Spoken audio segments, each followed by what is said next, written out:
আজকে উপস্থিত হয়েছি দুর্গাপুর হাটে। যেই হাট আমাদের এই এলাকার মোটামুটি সবারই পরিচিত হাট। এই হাটে আমরা এতদিন ধরে দেখে আসছি গরু, মহিষ, খাসি, ছাগল সব কিছু এই হাটে বিক্রি হতো। কিন্তু এই নতুন সরকার এসে এমনভাবে প্রথম থেকে উন্নয়ন শুরু করেছে যে সবার আগে এনে যারা ব্যবসায়ী গরু মহিষের তাদেরই পেটে লাথি মেরে দিয়েছে।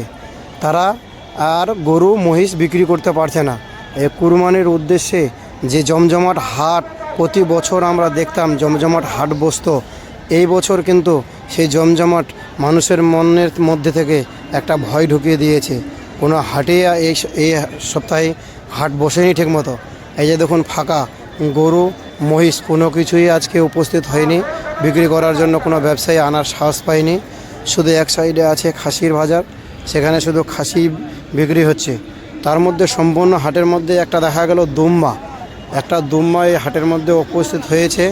এই দুম্বার যা দাম, মোটামুটি উনি দাম রেখেছেন 1,40,000, আর কাস্টমার দাম করছেন 1,05,000 হাইস্ট।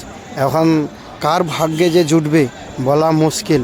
এত দামে কুরবানি করা এই দুম্বা দিয়ে আমাদের হয়তো সামর্থ্যের বাইরে হতে পারে, এখন বলা যায় না কার নসিবে এই দুম্বা আছে।